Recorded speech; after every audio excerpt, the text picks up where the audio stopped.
Hey folks, you know I take my trail camera intel pretty seriously. It's a huge part of how I build my hunting strategy, and I'm always looking for gear that just flat out works. Stuff I can rely on.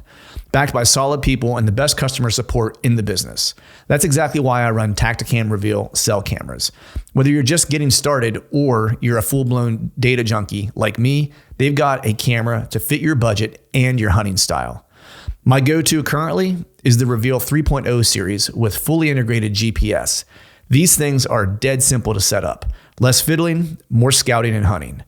And they run on most major service providers and will automatically connect you to the strongest signal in your area. So no more hiking to the top of a ridge just to realize you've got the wrong service provider. Been there, not fun. Here's the kicker. You don't even need an SD card.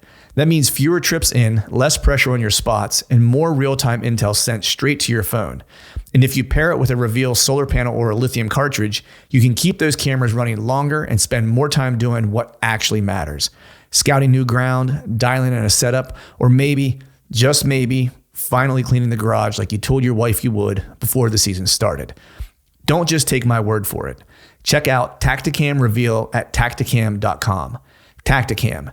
Everything you need to take your hunting to the next level. Stay more comfortable, more concealed, and in the stand longer with Asio gear. Premium camouflage apparel created for bow hunters by bow hunters. Asio's revolutionary patented camo patterns and innovative features are designed to keep whitetail bow hunters totally invisible and dead quiet.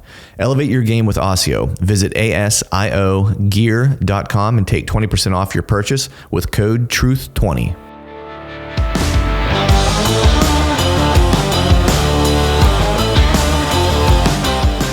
Welcome to the Truth in the Stand Deer Hunting Podcast, brought to you by Tacticam Reveal Cellular Cameras. I'm your host, Clint Campbell, and you're listening to episode number 451. Today, I'm joined by my buddy Chad Sylvester to talk about getting the most out of your hunting experiences and primitive instincts. So stay tuned.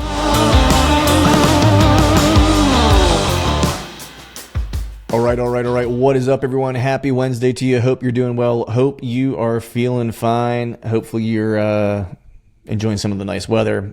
Wrapping up some of your deer projects. It's crazy to think that, I'm already starting to kind of make plans. Plans have been made, obviously, right? But it just seems like it's that much closer. Shooting the bow, pretty much every day. I had some work travel kind of going on, so that's put a little bit of a kink in my usual kind of shooting regimen. But have been getting plenty of arrows in, so feeling good about where I'm at for that. And it just feels like the hunting stuff is just, you can almost taste it at this point. Been out doing some glassing. I think I mentioned in a previous episode, and maybe Chad and I think we talked about it just like for a hot second here at the beginning of this episode.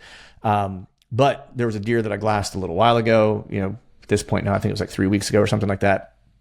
And I think what I talked about with Chad, so since we recorded this, I had new intel or new information, but I glassed that deer, and like there's an area where I thought he might be, and so we talked about it on the episode, and I put a camera in this kind of specific spot where he might be, or he could be, or maybe I should say where I think he would be, because the place where I glassed him is like it's a good clip as the crow flies away from where I can hunt. So it's not like it's not adjacent to the public. It's not like this place that I was glassing is like butts up next to it. But I had a sneaking suspicion where I might be able to locate this deer. And lo and behold, the intel that I was looking for came through. And I located him right where I thought I would. So it's not a season plan, if you will. It's probably more of an early season plan. I think that deer will be in the area just in general. So I think, if I want to hunt that deer, I probably can get a couple bites at the apple. But I think I'll have a chance early season in a particular area. And then if not, I think then I'll kind of have a chance to see him in another area whenever things kind of get right in the October, mid-October kind of time frame. But with that, we're going to go ahead and just jump into today's show. Before we kind of dive in, though, I want to make sure I give you guys a heads up here that the Asio gear has, of course, a preseason sale that's going on. I think it's from the 25th through the 3rd of August, right? So I think that will still stand by the time this thing comes out. But if you haven't yet, if you can, take advantage of that preseason sale. It's 25% off pretty much everything on their website. I think the only two things that aren't included are some base layers and the boots that they have are really the only two things that are excluded. So if you haven't yet, head over to Asio Gear, check out the gear. They got the new pattern, of course, that came out that I'm super stoked on. So be checking that out and head over there if you haven't had a chance to, if you need to pick up a few odds and ends before the season starts. So with that, now we'll jump into today's show. Have my good buddy Chad Sylvester on. We threatened a while ago, whenever he and I did a session, that we were probably going to try to do like a monthly thing, he and I, just to talk about things like, of course, whitetails, right? But some of the, like, maybe the ancillary things around, whitetails, and basically take a topic and kind of he and I beat it up for anywhere from like 45 minutes to an hour, or whatever the case is. And today what we talked a lot about is, how to get the most out of your hunting experiences. We're at the beginning part of the season here. We've got plans laid. Some of us have travel plans, for the fall. Some of us might just be hunting at home. Some of us might have Western trips planned, for elk or whatever the case is. If you don't kind of frame things correctly, sometimes you can maybe have not quite the experience that you want to have. And so we figured it was a great time to kind of talk about, like, how do you kind of set things up for the beginning of the season when, the season's going to get crazy. And if you don't kind of make plans for what you want to get out of it, not just filled tags, because you can say, like, I want to fill this tag, this tag, this tag. None of us buy a tag with the idea that we don't want to fill it, right? That's kind of like the baseline, right? But beyond that, what type of hunt do you want to have? What type of experience do you want to have? Because if you don't plan those things out, or if you don't think about those things, or you don't prepare for those things, the season can kind of get away from you. And whenever you sit at the end of the season, maybe you filled a tag, maybe you didn't. You can look back on it and think, like, man, it was a fun season, but maybe it could have been more of what I wanted it to be if I had taken these steps, or if I would have approached things the way I prefer to approach things, as opposed to kind of letting the hunt the hunt kind of dictate things, or like letting the tail wag the dog, so to speak. So we talk a lot about that, and then dive into like primitive instinct and how that maybe should play a factor, and how you approach your hunts, and how it might help kind of define or provide the type of hunting experience that you want to have. So with that, we're going to go ahead and jump into today's show. As always, thank you all for listening. All right, folks, welcome back to another episode of the Truth from the Stand Deer Hunting Podcast. I threatened previously that we were going to do these like once a month-ish, and we're going to hold true to our threat. And I got my brother from another mother on, Mr. Chad by God Sylvester. What's going on, dude? Too much, man. Just enjoying the evening, and I guess we're going to have to preface this and just apologize to your audience for having to see my ugly face once a month. Yeah, I know, right? I went back and looked because I was trying to remember. I was like, when was the last one we did? And it was like, I think it was like 6 weeks. It'll be like, so we're not fully like on the month-to-month schedule, but we'll get there, But I was just actually thinking, like, looking at the screen, I should probably explain my shirt, because I just got, all you can see on it is murder. For anyone who's watching the video, it's like, because the way the camera or the video is, or whatever, you can only see the top part of my shirt and it just says murder, but it's actually like a murder yoga shirt, so it's like a jiu-jitsu thing, so I was like, it's kind of a messed up message to be sending, I guess, just it's Truth from the Stand, man. We're all about the murder. That's funny.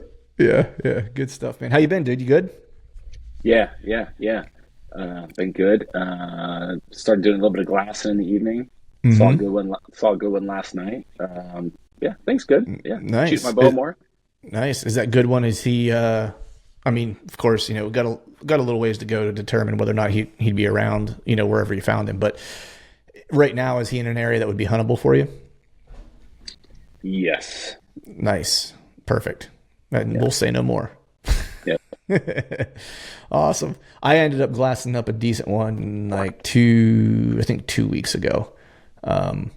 He's in the ballpark of an area that I'm able to hunt. That's how I would say it. Because there's nothing that I hunt that's anything that's adjacent, but it's an area that I've glassed before and found. This was probably 4 years ago, and you might remember this. Like, I found a really big one locally to me. Yeah. It's in the same spot. It's same general area, and so I went and slipped in, and I haven't had a camera back in this one section where I found that deer. It's not adjacent to like the food, but I had a good idea where I thought he was, and I ended up finding him that year and just bumped him and wasn't able to kill him. And so I went and snuck in and hung a camera in there like a week ago, because just to kind of keep tabs on that general area to see what happens, because I mean, it would make sense because I actually have him on camera. Oh man, probably like a good 3/4 to a mile away from there, like further away from where I glassed him.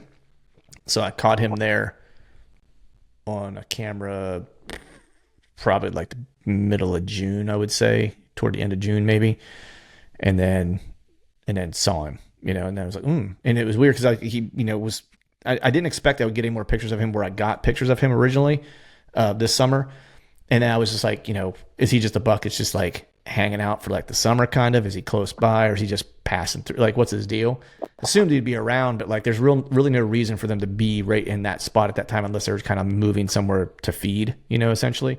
And it's not a real prominent kind of like food travel corridor. It's much more like a pre-rut kind of setup area where that one camera is at.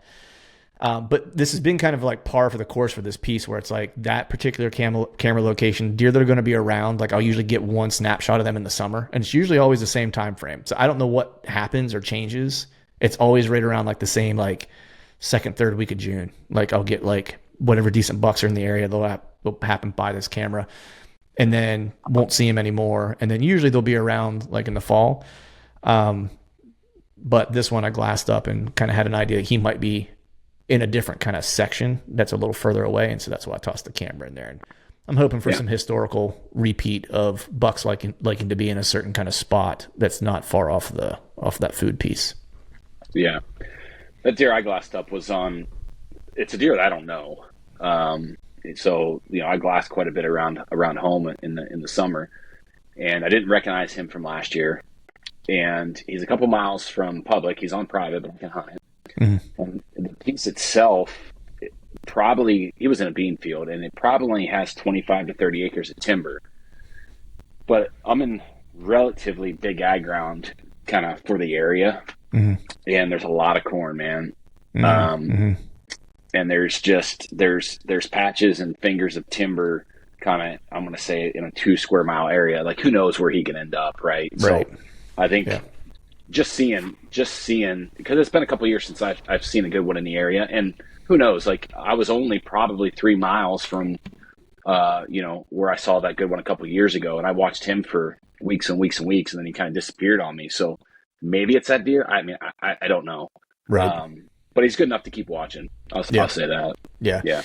Yeah, there's a lot of corn around this year. I mean, last year was a bean rotation, just like for the ag that's around, that was kind of like what I was doing the drive for, at least locally. To me, like to a degree, it was just like trying to see like what crops are where, just to get a good idea of like where things are at. And I assumed there's going to be a lot of corn this year because there was a lot of beans last year, and rightly so. There is, which is going to be interesting, right? It's just like the game kind of becomes like when do those crops come out, right? Because there's just so much more cover, for them to stay hidden in when they've got that, corn to kind of play in. I won't say it's a game changer, but it's definitely alters the landscape for sure whenever it's a bean year, because you certainly know, especially with my early opener, if it's not a dry year, you can usually still make a play on the beans for like the first like week of the season ish, at least in where I live. And you kind of know where the cover is going to be, right? Because the beans aren't covered. And so like you can kind of, play off of that. But when it's corn, it's kind of like, that's why I kind of have my fingers crossed as to whether or not I pick up this deer in this particular area that I can hunt. Because I'm like, if he doesn't want to, he doesn't have to make his way there. That year that I found that deer was a bean year, and so it made sense to me, because I was like, well, he's got to travel to where he can get away from the doe families and where he can get away from the fawns and that type of stuff, because they're going to bed right adjacent to the food. And I was like, well, the next best batch would be right here. And that was where I found him, But this year it's a little bit different, right? Because those does could bed right in that corn, and he could take that bedding that would be typically where they would bed if it was a bean year, potentially, So, yeah. But we shall see. But anyway, true to form, as we mentioned like a month ago, Chad and I wanted to kind of do this thing where we take like a topic and we just kind of beat it up for however long it takes us to beat up the idea, as opposed to kind of going like a mile, wide and an inch deep on a bunch of stuff. we wanted to just kind of take one thing, and hopefully people who are listening can, get something from it and learn something from it. And we'll try to make them as timely as possible and maybe as relevant to what's kind of happening, in the season at the moment, if we can. And so the one we're going to jump on today is how to get the most out of your hunts or your hunting experience, which I think is perfectly timed because a lot of people are kind of thinking about that right now, right? Like their hunts are kind of planned to a degree. Draws are done. You know what tags you're going to have. Tags are probably coming in the mail if you're getting them in the mail. They're showing up in your email or whatever the case is. And you kind of probably know by and large what your fall is going to look like at this point, And so then it becomes, how do you set your fall up to enjoy it the way you want to enjoy it and have the experiences you want to have, fill the tags that you have, whatever it is that you want to do, right? It's like now is the time where you kind of have to start thinking about that stuff because essentially where you're going to be and probably what time frame you're going to be in places, right? And so that's what we're going to talk about today. And I know the last time we did this, I actually did some thinking because being the host, I know what the topic options are, right? And so I had a little bit of a leg up on you where it was like, I gave you like a couple options. You're like, yeah, let's do this one. I think it was like the day before we were doing it. And I'd already kind of like thought about these things because I came up with the topics or whatever. And so I was like prepared, and I mean, you were prepared, but you were definitely like, hey, I'm going to fly by the seat of my pants here. Yeah. And so this one I sent you, I just been crazy busy with work and stuff like that. And so I sent some topics. You were like, yeah, let's do this one. And I'm not prepared. So I'm just going to put that out there. And so Chad sends me a text yesterday. He's like, yeah, I've been thinking about this driving back and forth to work. I got some thoughts. And I'm like, awesome. I got some homework to do, it looks like. So I'm going to let you start this one, So we're going to start with you. So when you're thinking about trying to get the most out of your hunting experience, this season or any season, but we'll think about, if we want to frame it as this season, we can, where do you start? Like, where's your mind initially go?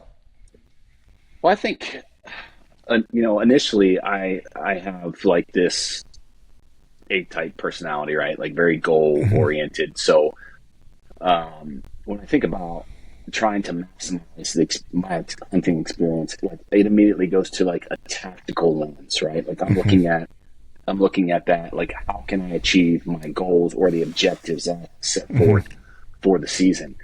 And when I think about that, there's, it boils down to being prepared, like, but not just prepared. It's also setting your expectations, identifying what those expectations are, and then making sure your level of preparedness is exceeding those expectations. And I think that's kind of the best way to frame it up from like a 30,000 foot view. But I think when you talk about preparedness, specifically in hunting, and this, I guess this is relative to other aspects in your life, you can almost look at it like there's a couple cornerstones or pillars in being prepared, right? Like you have the scouting pillar, which you can further break that down into postseason scouting, e-scouting, trail cameras, in-season scouting, and then you can break it down even to another tier. And then I think that next pillar, for me at least, is gear. And with whitetails, it's not as complex as some of the Western stuff, right? Right. It's kind of boiled down a little bit, but still, like you have, is your gear dialed, and you can look at essentially like your weapon of choice, bow, trad bow, compound bow, crossbow, firearm, whatever the case is. Like, how prepared are you with that weapon? How well are, what's the level of familiarity that you have? What is your skill level with that weapon? And then you can, like, all the way down the list, right? Stand, sticks, saddle, clothing, boots, like all of it, because any hole in any one of those things, like, it is going to alter, like, whether you like it or not, it's going to alter the experience, and probably in a negative way, right? And then you have the other pillar, I would say, with that is knowing, like, your environment, knowing the habitat, knowing the ground, which kind of relates to scouting a little bit, but that's where my mind goes at first, is like the tactical level. And I think that's probably where most people, when I think about their experience and trying to get the most out of every season, that's probably where it goes, right? Because we're all trying to get better. We're always trying to fill a tag. We're trying to have, have fun, maybe at camp, like the camaraderie aspect. And I don't think that all plays a part in that experience, right? Like there's levels to this, right? But when I think about like truly my most memorable experiences, hunting experiences, dude, yes, I was prepared. Yes, I had a set expectation for that hunt. But there's something for me way more primal. There's some type of primal connection there for me that elevates that experience to be like an anchor memory. Like I can almost dial myself back into that feeling and that experience, some type of primal connection. And it's, I can't do it all the time, right? And I've been thinking about this more and more. There was like, I don't know, maybe 15 years ago. Goes way back, like pre-Exodus days, pre-Clint days. I heard Shane Mahoney speak on conservation, and he talked about like the evolution of humans, Homo sapiens, as hunter gatherers, right? And he asked like some of these questions that like I could still remember. It's like, Clint, when you if you were in your backyard and you had a gathering, you had some folks over, and you started a fire, what happens? Oh man, yeah. Everyone just gathers around it. It's like people become mesmerized by it. It becomes the focal point. Why? Why is that? I think we're just intuitively kind of drawn to it.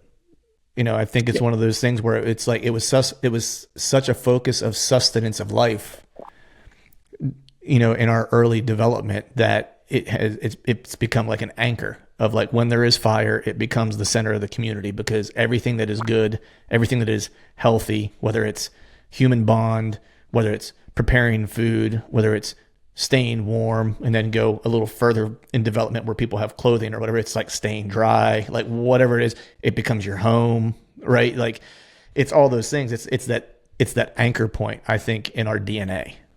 Yeah, it's in our DNA. It's been in our evolution for 6 million years, right? Yeah.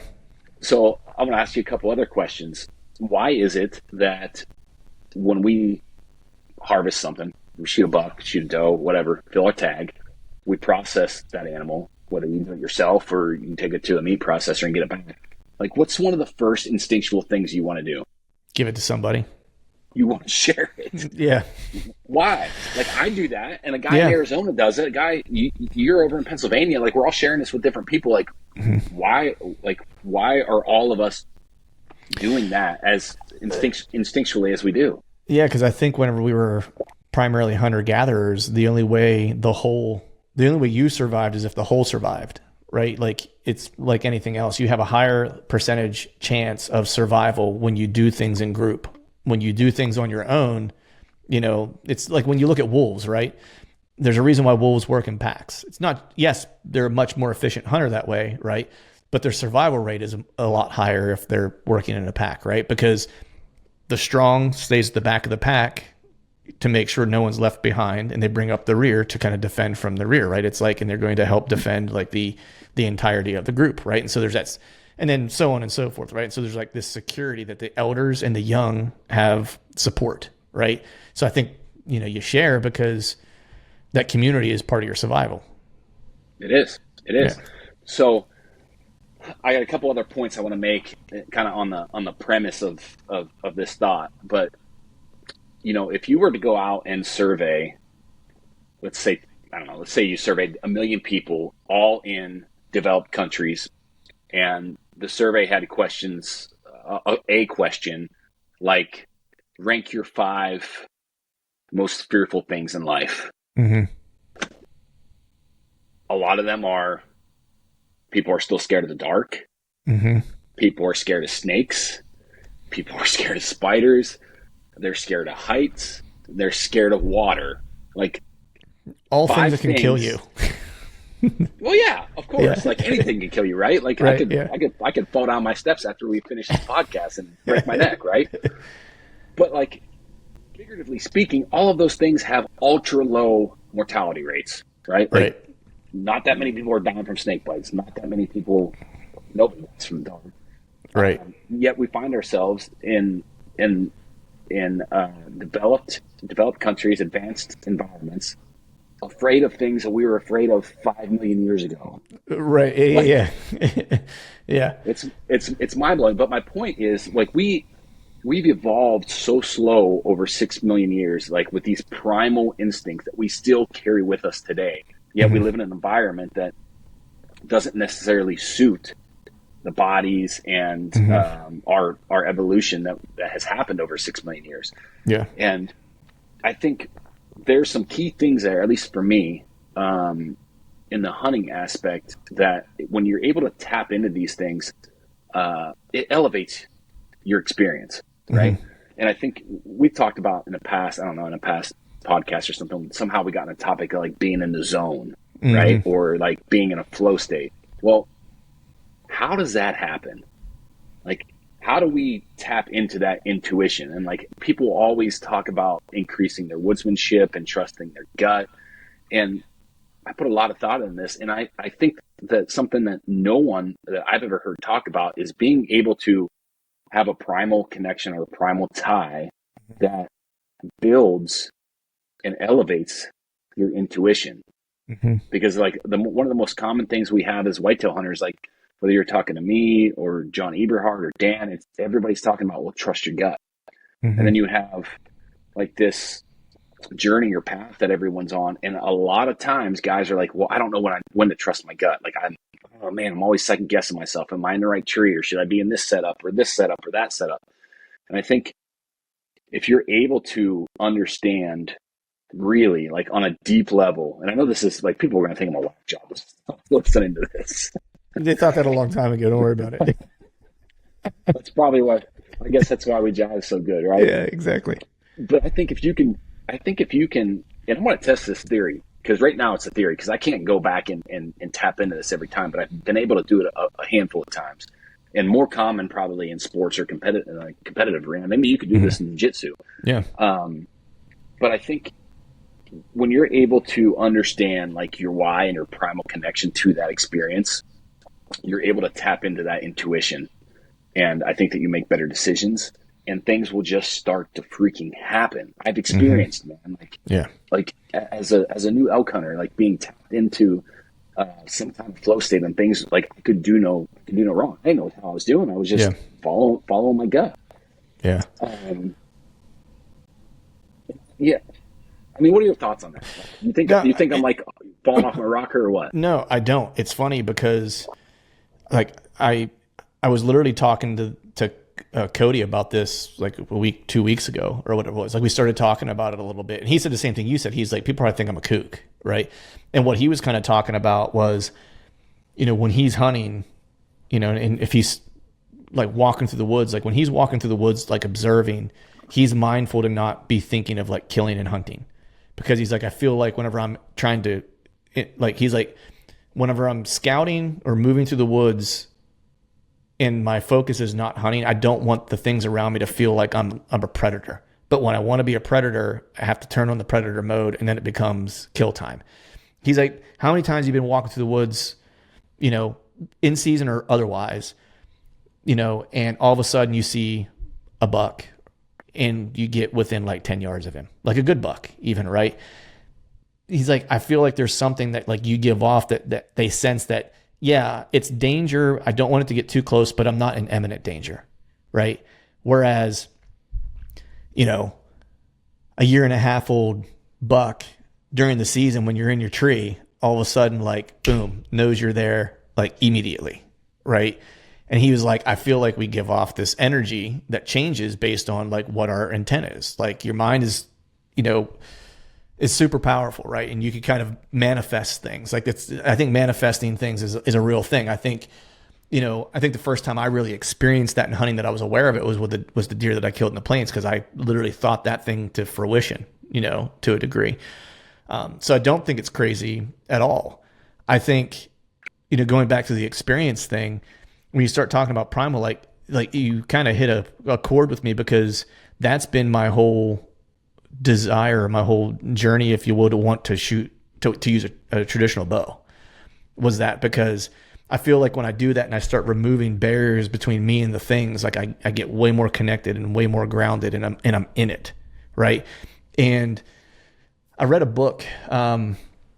A family friend of ours is a CEO of a really like a big company. He's, very, very successful man. He's a little older. He's about my parents' age, I guess. He's friends with my parents. Big hunter, very successful businessman. And every now and then he'll text me out of the blue, and I'll text him out of the blue. And so he knows I'm into like mindfulness and like mind strengthening exercises and just, perseverance and being present and things like that. And so he sent me this book to read, or he sent me a recommendation of a book. And I ended up just getting it on audio so I could listen to it while I was flying for work and stuff like that. And actually I was listening to it.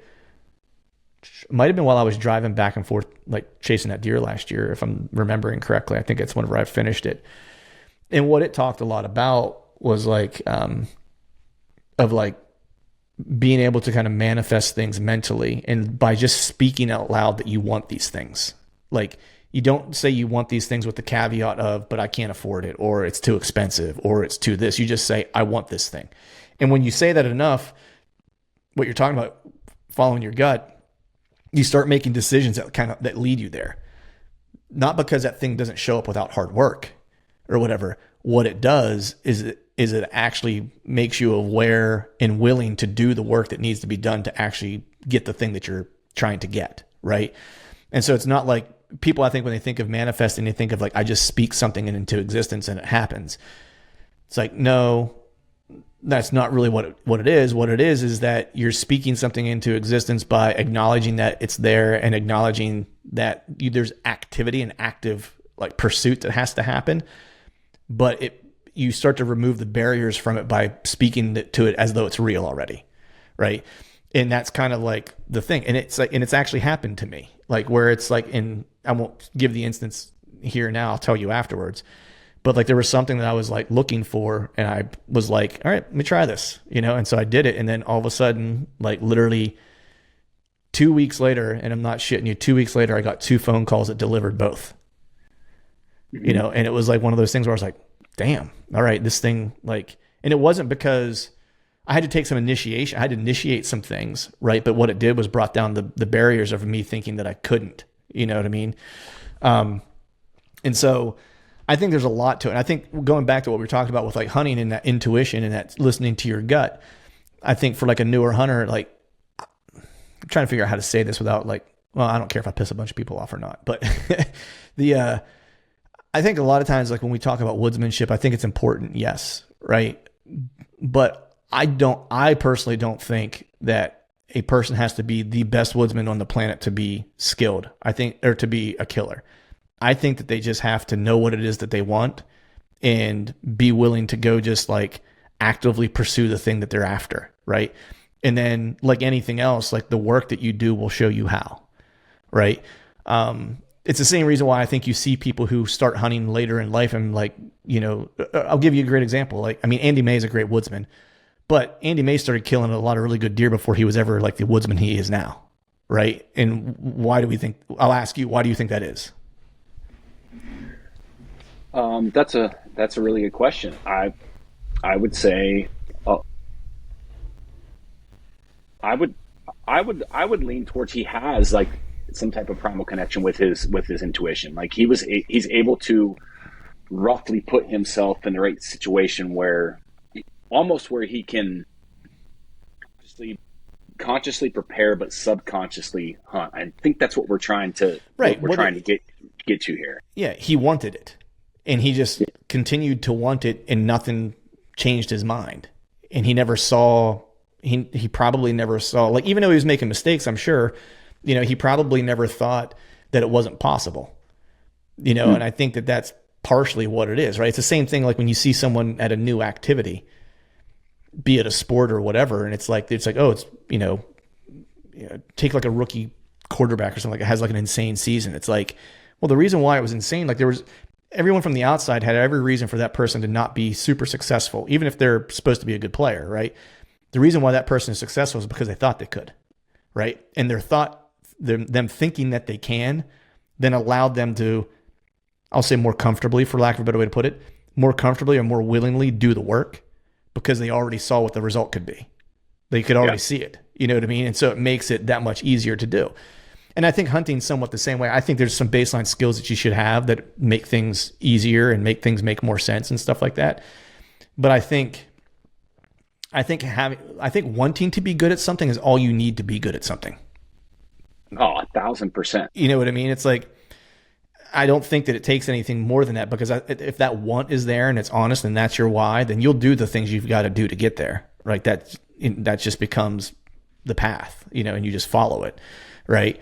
But that for me, it's like, I think when I think about going into just take this season, for example, I think my experience this year most specifically is going to be more so shaped by, I love the pillars that you set up, because I think that those are very they make a lot of sense. And the primal thing, it makes sense now. Yesterday when you texted me, I sent you a picture of 2 arrows that I shot cold, and they were money shots, and you were like primal instinct, right? And I was like, right.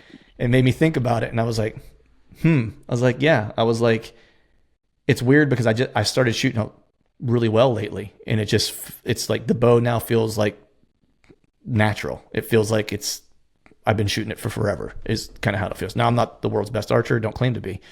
But for me, when I start thinking about my experience this year, it's more around mindset. And this might sound counterintuitive to people to a degree based on what we just talked about, but it's more about my mindset and not planning. Not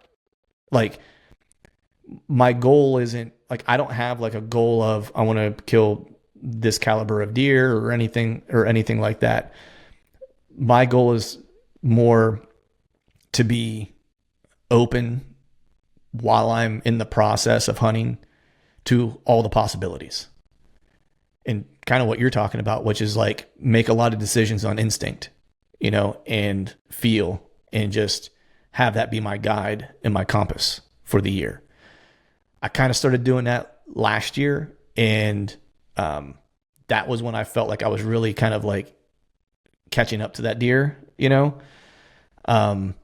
and the more and more I think about it, that's just, not only do I feel like I hunt best then, but I also feel like I have the most fun when I do that.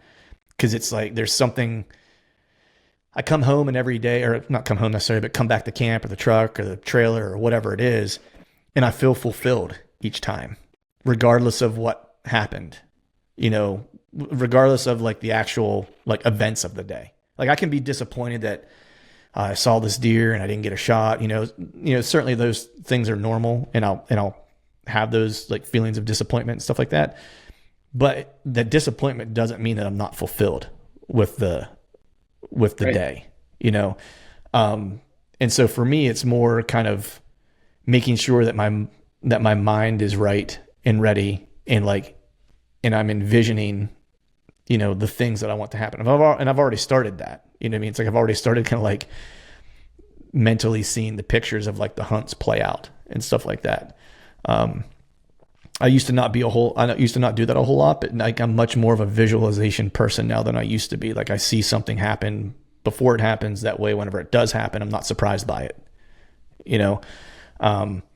So that's kind of where I'm at. I think that for me is the first thing for me is goal setting. Of course, you mentioned that, that makes a lot of sense. And I always kind of start there, but then from there, for me this year, it's more about having my mind right, especially when we take our trip, because that's going to be, a challenge for me this year with trad bow and doing it on the ground and spotting and stalking, and have to get close. And, I'm going to have to, I can't be rigid. I can't be, this is my plan. I have to be, this is where I'm going to start, and the day is going to take me where it's going to take me. And there's not a right or a wrong decision. There's just decisions to make, Yeah. And I think if I do that, I think I'll have a result that I'll be happy with. Absolutely. Yeah. Remaining fluid in the moment and not being confined or bound to a box, because that's kind of what you have planned. I think, again, I made that mistake so many times, and most often by trying to put an inch or put parameters on the type of deer or type of elk or whatever that I'm kill for that year. Again, very narrow focused, like objectively, by setting those expectations. And I think that's where a lot of guys miss. And like, Mm-hmm. I don't think that you can have a full experience like if you don't have your expectations framed out. Like what you just laid out was like those are your expectations. You want to remain fluid. You want to remain open ended, and you're not being so narrowly focused and objective on like this singular thing, right? Yeah. I I feel like when you do that, you set yourself up for failure. Like yes, to because a it's degree. this or it's succeed or fail, It's succeed or binary. fail. Yeah, Yeah. And hunting's not binary, right? It's like it can be if your only mark of success or fulfillment is tag filled or not filled, right? But I mean, we've all lived that life, and it's miserable, and that's whenever it starts to, not starts to not be fulfilling. It starts to be everything opposite of what it's kind of supposed to be. That's the primal part of it's kind of taken away from it, right? And it's like you become super analytical about it, and you over strategize, you overthink, right? I mean, I love telling this story, like when people, with the deer that I killed, where when I found him, and I remember Cameron asking me this. We did I think he was interviewing me for my show, or I don't remember if it was that or if whenever I did you guys' show. But Cameron asked me, when you glassed that deer, did you tell anybody? I said, the only person I told was Chad. I was like, I didn't even call him. I sent him a text and said, glassed up a good one. Think I can kill him tomorrow. And your response back was like hell yeah, or something. Like it was literally like 2 words or whatever, right? And he was like, he's like, how hard was that to not like want to text like a bunch of your buddies? Like you found like a hammer, and like you had a beat on him and like you felt like you were going to kill him. I was like, yeah, I knew what I had to do. Like I knew in my gut, in my bones, going back to primal instinct, right? I was like, I knew how I was going to kill that deer. I was like, I didn't need anybody giving me any advice on how to kill that deer that's not here seeing it, right? I was like, he did what he did. I think he's going to do it again tomorrow. And if he does, I'll kill him. Right. And Cameron's quote was like, yeah, he's like, nothing like, 5 deer hunters to complicate something. It should be real easy. I was like, yeah, I was like, exactly. I was like, I text 5 of my buddies, like all 5 of them will have a different way to do it, and none of them will be necessarily wrong. I was like, cause all my buddies are good deer hunters, and it's like worthwhile to like listen to them and get their advice. I was like, but I was like, I think I learned enough now at this point that when you have a situation kind of set up, and you feel real good about it, and you should just feel good about it. Like it shouldn't be like, well, if this and this and this, and then I'll feel good about it. It's like, no, it's like, if you know something, then you know something, then execute on that. Right. Cause that's what you know. And it was really that deer kind of changed a lot of things for me just in how I approach hunting and how I think about like the strategy behind it. And, like, yeah, there's a loose strategy, but it's like, it's really just a starting point. Like we were talking earlier about you found a deer and I found a deer, and like they've done a couple things the past couple of years. And if they do something consistent, then I should kind of know where he's at. That's literally my starting point. That's it. Right. That's it. Like anything else could happen. Right. And that's what I'll figure out, like if he's there or not there. And then I'll go from there. Like I don't have a strategy other than where I'm going to start. I just felt like, Timmy Peterson might actually pat us on the back for this because he's been preaching this a long time. But he's like, we don't really know what they do. And like when we sit around talking about how much we think we know what deer do, it just shows how much we don't know, right? Because we have no clue what they're doing. We know this, if people aren't watching this on video, it's like I'm holding my fingers like barely open. Like we know about that much about what a deer does during the course of a day and how they travel and things like that. You think about okay, let's take a look at the deer that you hunted last year, right? And like awesome deer to hunt, maybe once in a lifetime type deer. The hours that you put in scouting, digitally, trail cameras, boots on the ground, confirmed sightings, like where you've seen that deer, you've gotten trail camera pictures of them, and we're talking a span of, that was what, 2-year journey for you, 3-year journey? Yeah, I mean, I knew of him for 3, but like I really didn't pay a whole lot of attention to him until like the last 2. Yeah. Okay, so 2 years. If you added up all the times that you either visually saw him on the hoof or had trail camera data sets on him, like that amounts to minutes, man. Dude, not even minutes. Okay. Whatever. Like, we're talking like 0.001%.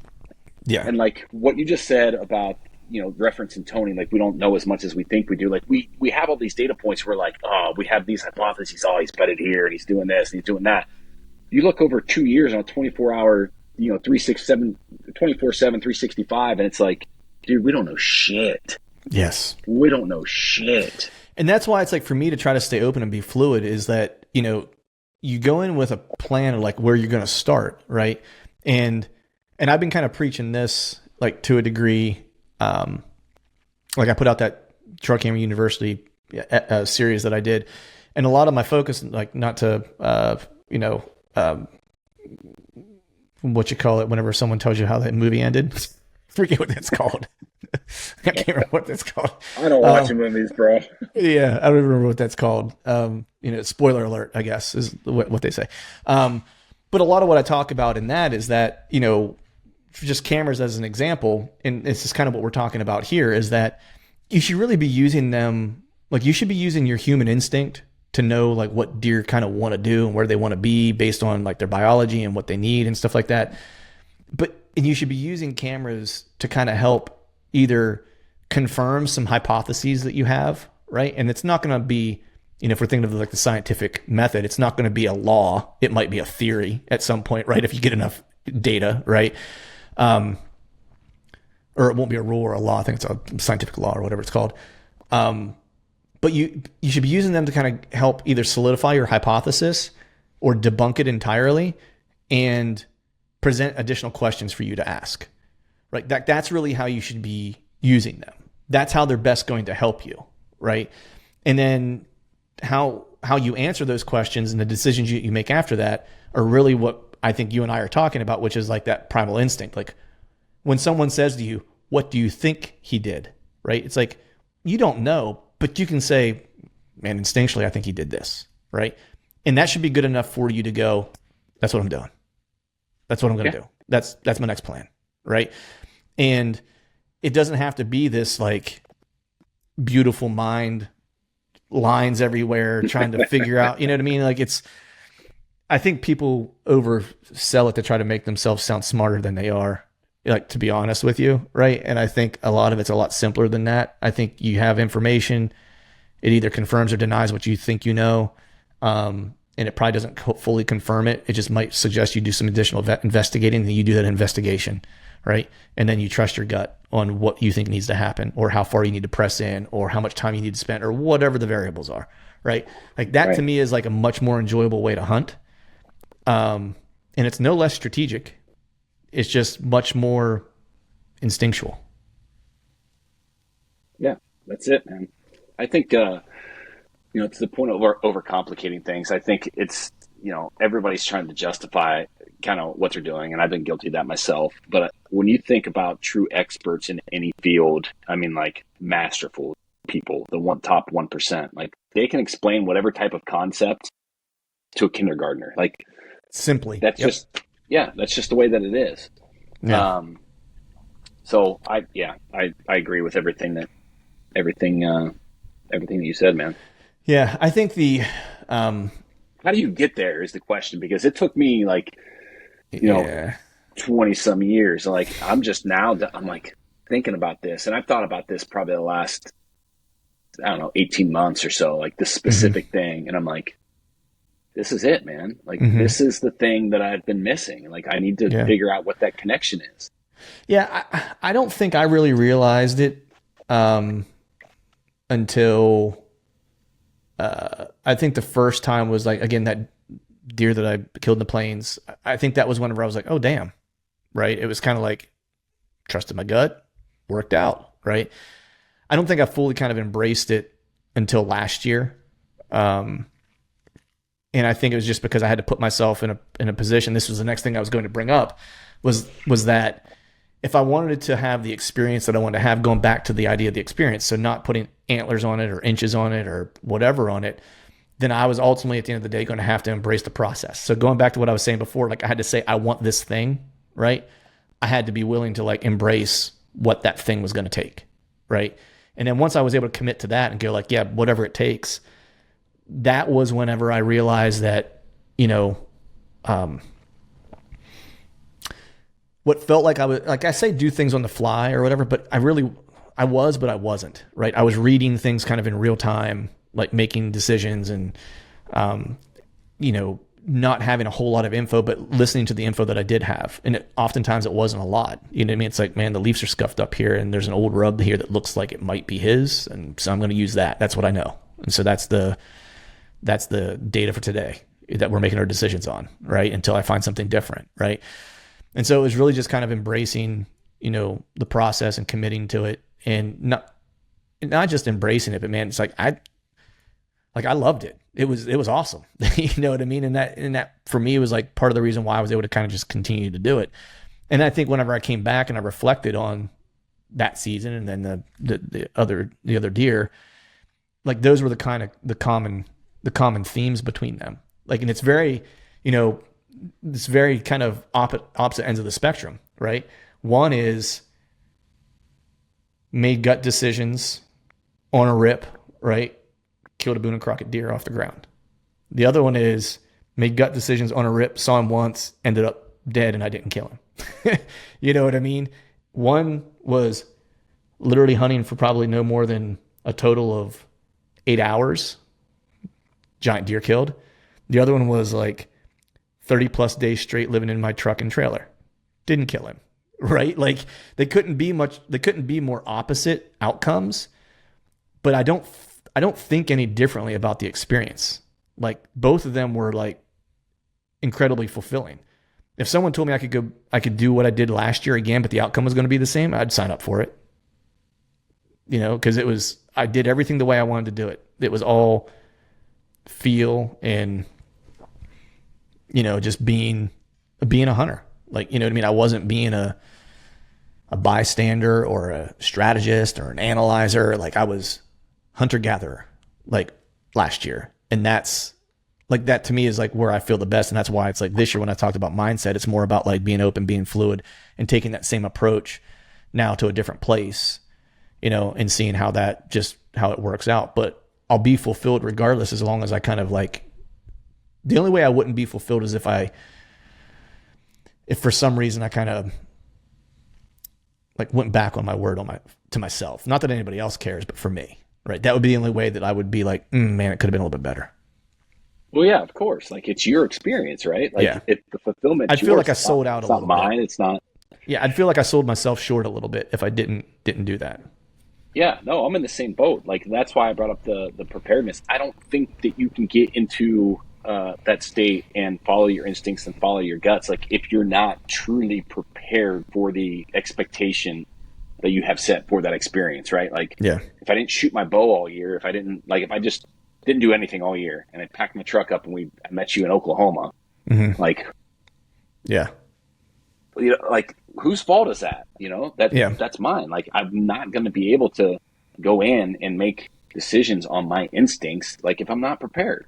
So like regardless of how deep we want to go with like that primal instinct and the intuition and being able to make decisions on like by your gut, like there's a level of preparedness. Like there's a standard there, like minimum viable product. Like you have to have that.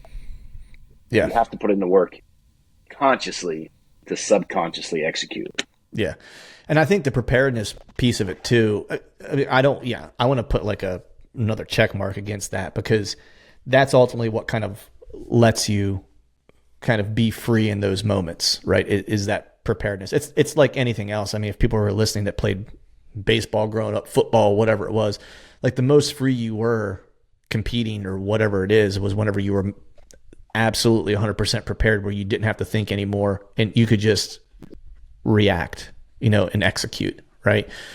But I think the part that I think helps like with that preparedness too, it's like, it's not just like the preparedness in advance, because I think that's what people think about when they think about hunts. It's like, for me, it's, I spent 2 years shooting my longbow to like get ready, or 2 off seasons shooting my longbow to get ready. Right. And now I feel prepared with the longbow. Now I feel like I can execute a shot and I can kill an animal. Right. And hunting off the ground was new, and like it was like we had to prepare to do that. You and I both kind of worked on that, like when we were first going to like plains country or plains, states and stuff like that. But the part of preparedness I think that people don't think about is the in the moment preparedness, like for the next day, right? So you and I are big on this. That's why we hunt well together. And people like hunting camp for different reasons and stuff like that. And I like some camaraderie and community and stuff like that as much as anybody. But when I'm hunting, it's like I'm usually pretty like focused. Like I'm envisioning what's going to happen. Like, and it's like I don't like to get outside of that. I mean, I have some fun, don't get me wrong, but it's like I spend a lot of time like thinking about what I'm going to do next, right? Like this is where I'm going to start tomorrow. This is what I'm going to do. What happened today, right? And I reflect on what did I see anything today or experience anything today that changes my mind about what I thought I needed to do to begin with? Again, that's the idea of being fluid and flexible, right? And then from there, I'm able to kind of prepare myself for the next day, right? So there's like the macro preparedness of preparing for a hunting season, right? Which you were talking about earlier, which is like the scouting, the gear, what habitat are you going to, trying to get familiar with things like that. And then there's the micro preparedness, at least in my mind, where it's those more real-time kind of reflections that you have that kind of set your path for the next 12 to 24 hours, right? Again, because it's not a plan, it's literally a starting point, right? And so you don't have to get too hung up on, is it right or is it wrong? Because you're going to have a new one tomorrow, potentially, right? And so that for me became really key. And that was, I think I kind of started developing that more and more. I mean, I think we all as hunters kind of do that. Like you get back and you think about what are you doing? And, I would always talk about it, right? Like, what are you going to do tomorrow? Like, I think it's the natural question, right?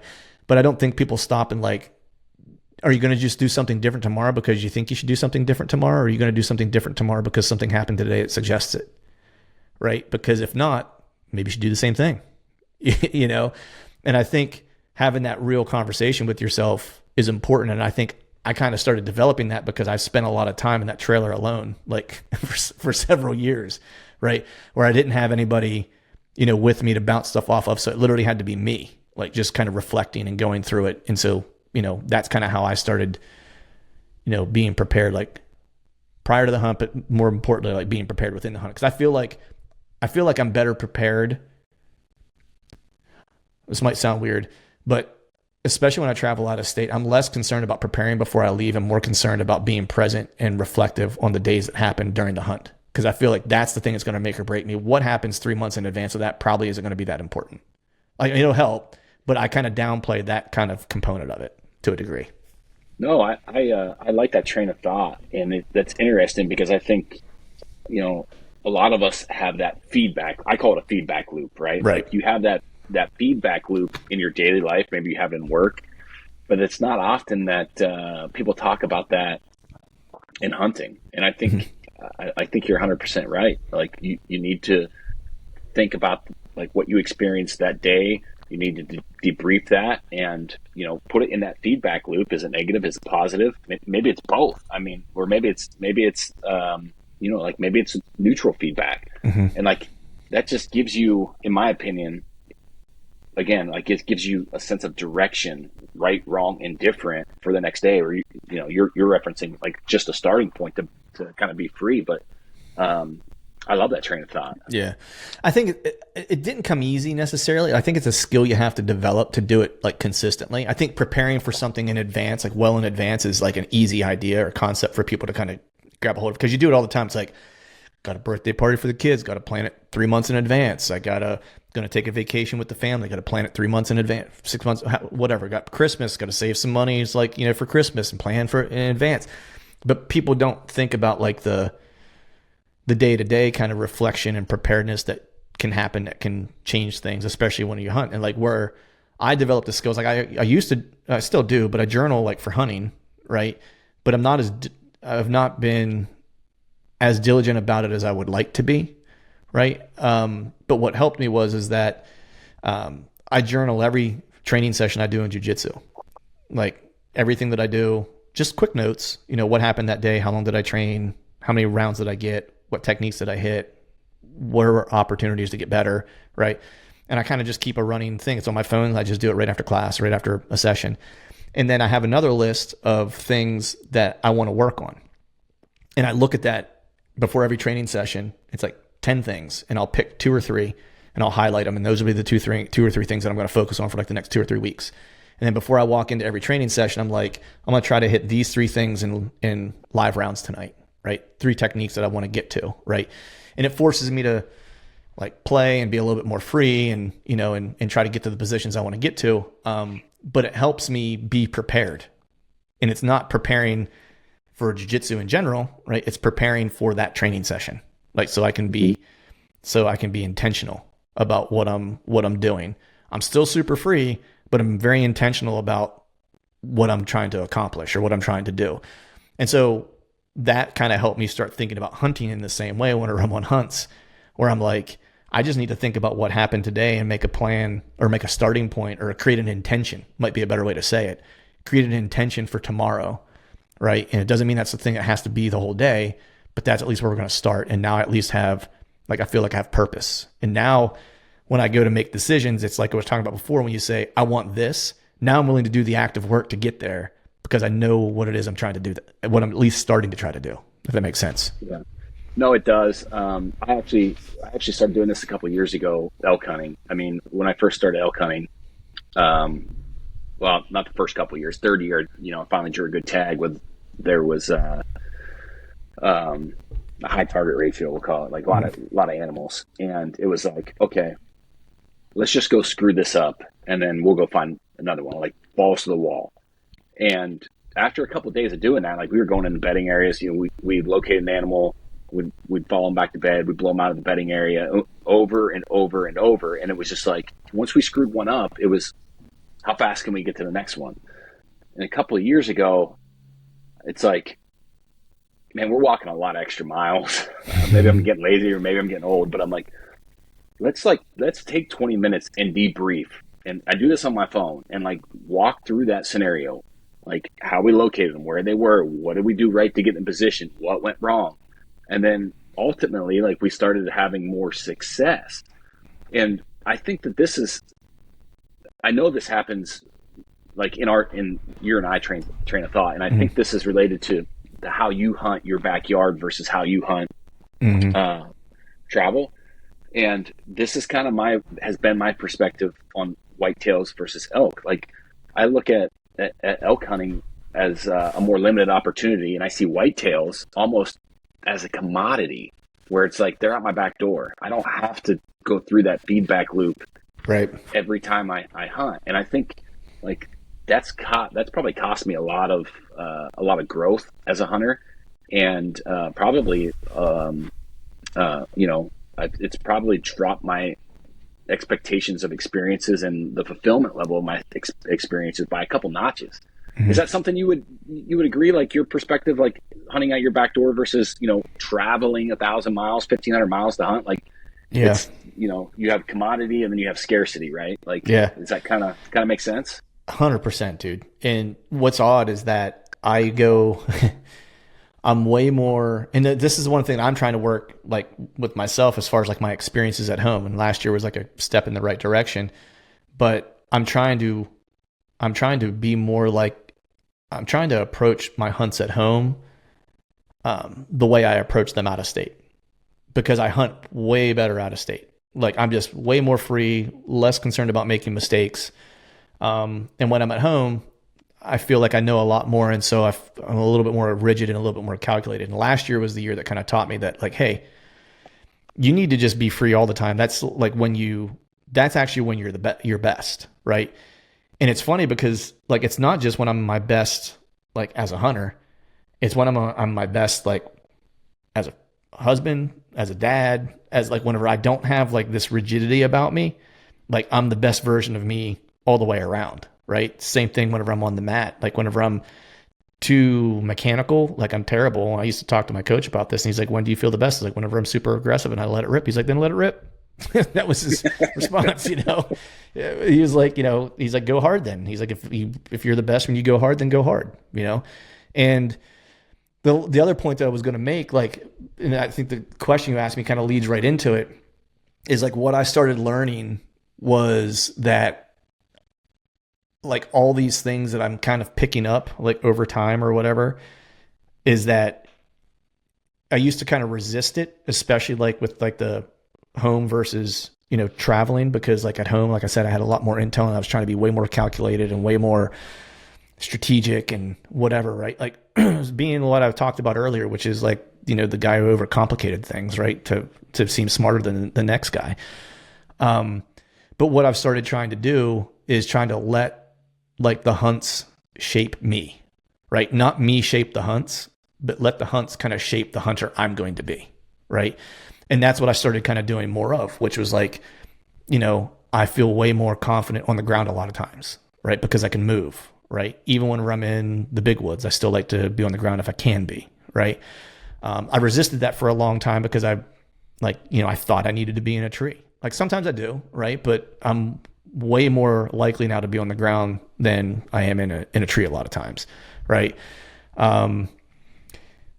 Being aggressive versus not being aggressive, right? Super aggressive out of state, really like a lot less aggressive at home, right? And kind of falling into that trap of not wanting to bump deer when I'm at home and stuff like that, right? Like, and not taking my own advice on that. These deer are not blown out of the county, right? They're going to probably still be close by and I can relocate them, right?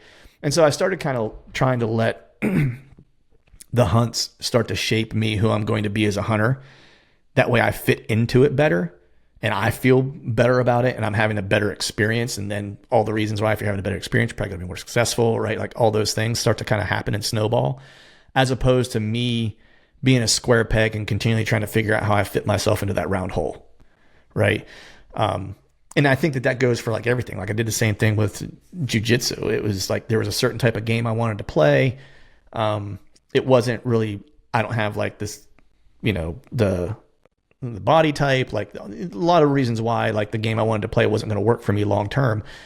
And I started having my most success and started kind of like jumping levels and advancing when I just kind of realized like I like to smash people, and I like and it's not real fancy.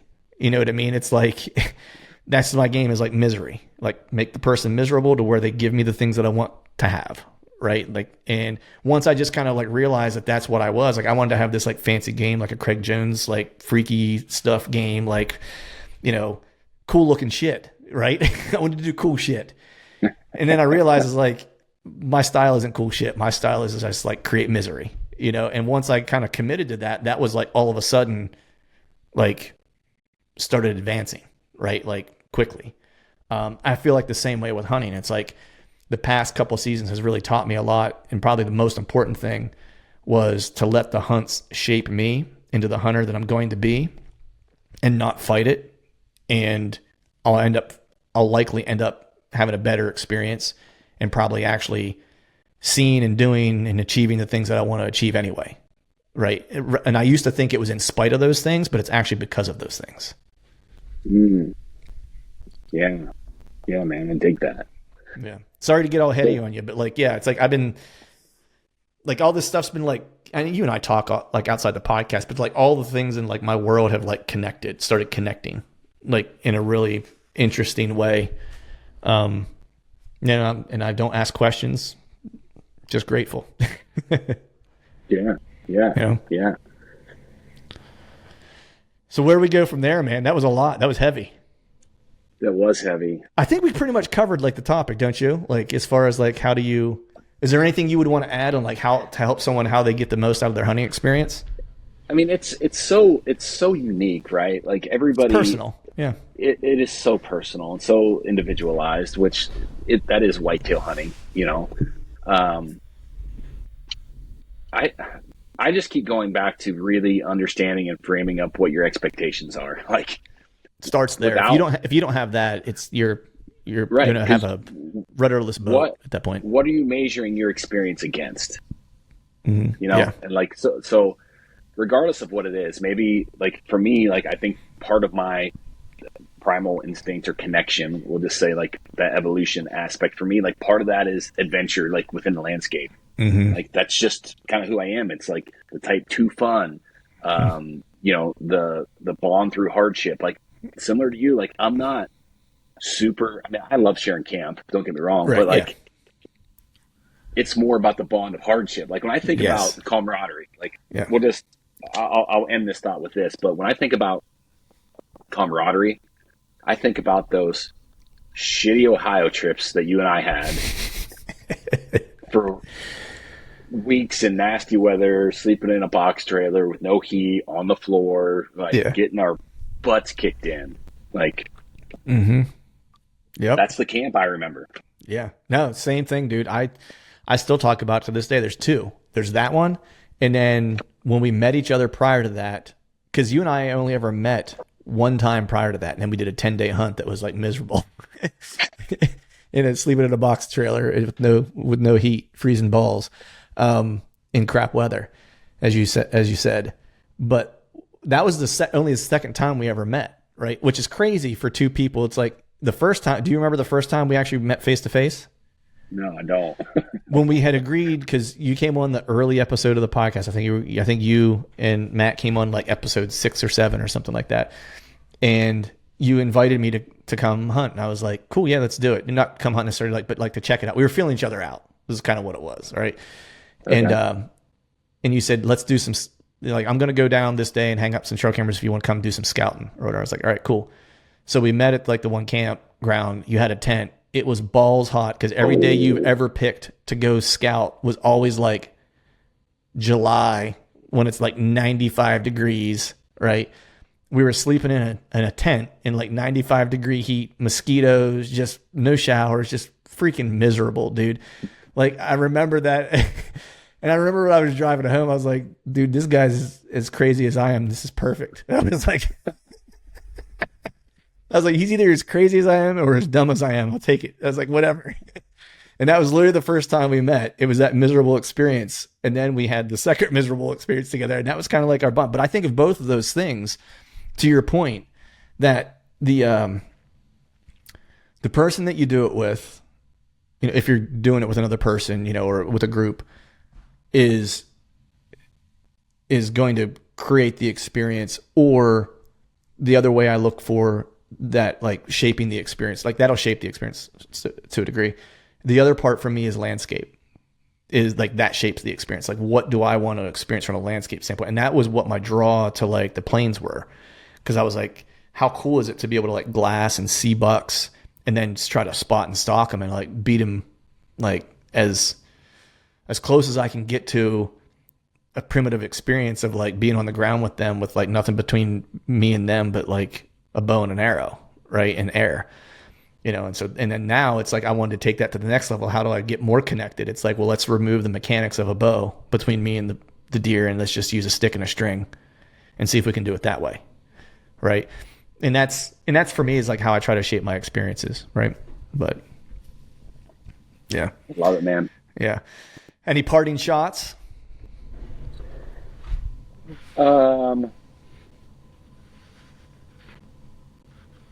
off the top of my head, man. I think I said my piece. Yeah. on the topic. Nice. Yeah. I think for people, man, it's just, you know, visualize it, you know, see it happen, you know, and then be willing to do the active work. Like once you see it happen, like it makes the path becomes really clear, you know, and then just follow that path. That's it. It ain't any harder than that. Keep it simple. Awesome, brother. Well, I appreciate. Yeah, dude. Keep it stupid. I ain't smart enough to do much more. That's the other part. Like, I don't have enough IQ points to do more than I'm doing. You know, that's really why we gel. That's exactly it. We're both on the like 47 point IQ level. Yeah, exactly. Awesome, man. Well, I appreciate you coming on, brother. I'll let you get back to your family and get some dinner, and we'll do another one of these in about a month. Peace. All right, folks, that is a wrap for today's show. I'd like to thank all of you for listening. And if you haven't yet, please head over to iTunes and leave us a 5-star rating. And be sure to subscribe to the podcast. And hell, while you're at it, head over to YouTube and give us a sub there too. I'd be super appreciative if you do those couple things for me. And before I shut this thing down, I need to give a big shout out to our partners who continue to help us make this podcast possible. Tacticam, Asio Gear, Hawk Optics, Face Off E-Bikes, and Lathrop & Sons Boot Company. And until next time, we'll see y'all.